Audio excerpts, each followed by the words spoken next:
તો હેલો દોસ્તો, ફરીથી તમારા બધાનું આપણા બિઝનેસ વિડીયોમાં સ્વાગત છે મિત્રો.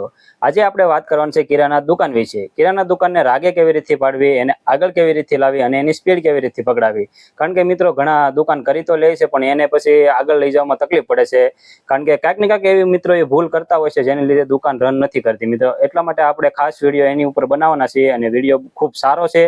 તો વિડીયોમાં આગળ બનાવી લેજો એટલે તમને પૂરી માહિતી મળે. અને જો ચેનલમાં નવા હોય તો ચેનલને સબસ્ક્રાઇબ કરી લેજો અને ઘંટડી દબાવવાનું મિત્રો ભૂલતા નહીં. તો વિડીયોમાં આગળ વધી વિડીયોમાં પહેલી ટિપ્સની વાત કરીએ તો પહેલી ટિપ્સ રહેવાની છે મિત્રો સ્વભાવ. કારણ કે તમારા સ્વભાવ પર આખી દુકાન ડિપેન્ડ કરતી હોય છે. કારણ કે ક્યાંક ને ક્યાંક તમારો સ્વભાવ એવી રીતથી હોય છે જેની રીતે દુકાન તમારી આગળ હાલતી નથી, બરોબર રાગે નથી પડતી.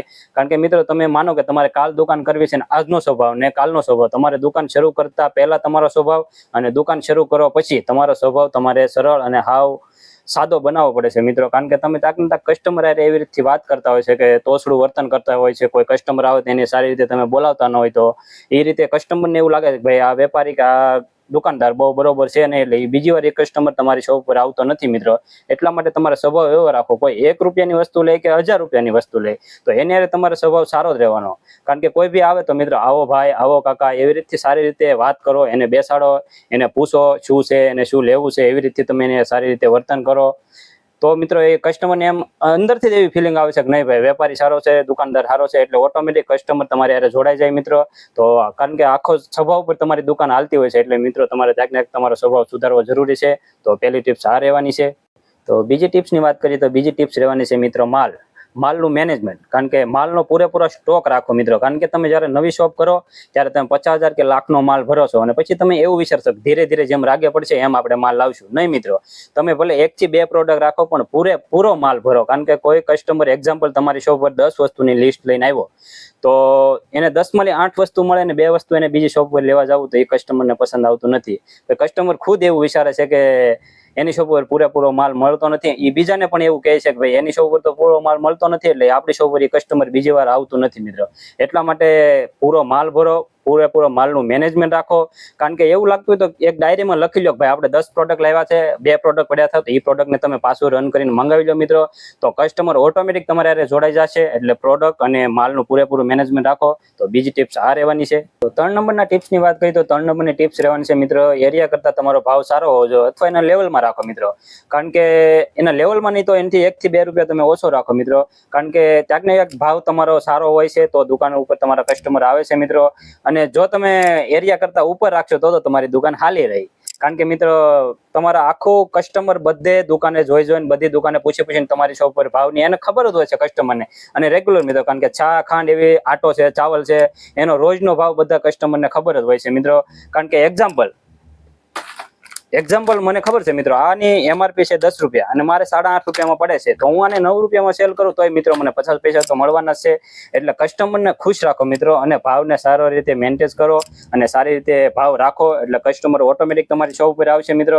કારણ કે કસ્ટમર હર જગ્યાએ ફરીને પછી તમારી શોપ પર આવતો હોય છે. એટલા માટે ભાવ તમે એક એરિયા કરતા સારા રાખો એટલે કસ્ટમર 1 થી 2 ને 3 ને લઈને આવશે તમારી શોપ પર. એટલા માટે આ ત્રીજી ટિપ્સને જરૂર ફોલો કરજો મિત્રો. તો 4 નંબરની ટિપ્સની વાત કરીએ તો 4 નંબરની ટિપ્સ રહેવાની છે માલ અને પ્રોડક્ટની ક્વોલિટી. કારણ કે ક્યાંક ને ક્યાંક તમારી ક્વોલિટી તમારી દુકાન ઉપર ડિપેન્ડ કરતી હોય છે મિત્રો. તે ક્વોલિટી બેસ્ટ અને સારી રાખો અને કંપનીની રાખો મિત્રો. કારણ કે ક્વોલિટી જોઈને ઘણા કસ્ટમર આવતા હોય છે તમારી શોપ ઉપર.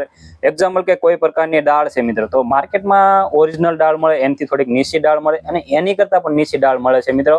એટલે હું એમ નથી કહેતો કે તમે દાળ ઉપર બધા પ્રોડક્ટ ઉપર મિત્રો ફોકસ કરો અને બધા પ્રોડક્ટ 1 નંબર સારી ક્વોલિટીના રાખો એટલે કસ્ટમર ઓટોમેટિક તમારી શોપ ઉપર આવશે મિત્રો.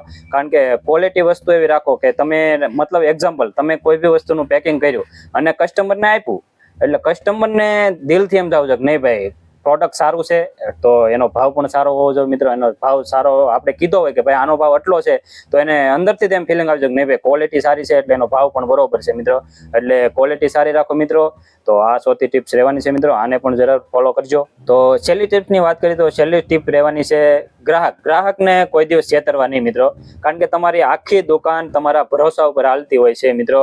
કારણ કે એક્ઝામ્પલ કોઈ ગ્રાહક તમારી શોપ પર લિસ્ટ લઈને આવ્યું મિત્રો, તમને લિસ્ટ આપ્યું તમે વસ્તુ એને બધી કે હાલો ભાઈ કસ્ટમર બહાર ગયું છે, આપને લિસ્ટ આપીને ગયું છે, તો કોઈ ડિફેક્ટિવ માલ અથવા એક્સપાયરી માલ અથવા ખરાબ માલ હોય તો તમે એને આપી દો છો. નહીં મિત્રો, એવું નહીં કરવાનું. એને સારી ક્વોલિટી, એ ભરોસો છે મિત્રો, તમારી ઉપર ભરોસો કરીને જો છે એટલે મિત્રો એને સારી ક્વોલિટી અને બેસ્ટ વસ્તુ આપો.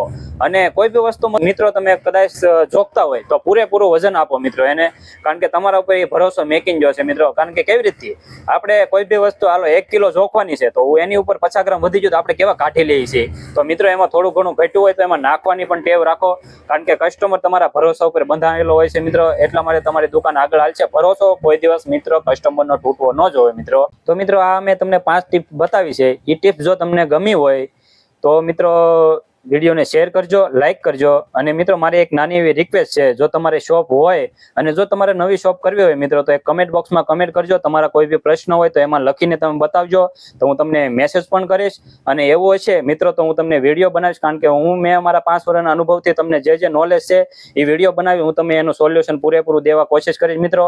તો વિડીયો ગમ્યો હોય તો વિડીયોને શેર કરી દેજો અને લાઈક કરજો મિત્રો. તો ફરીથી મળું તમને એક નવા વિડીયો સાથે. તો જય શ્રી રામ, જય હિન્દ.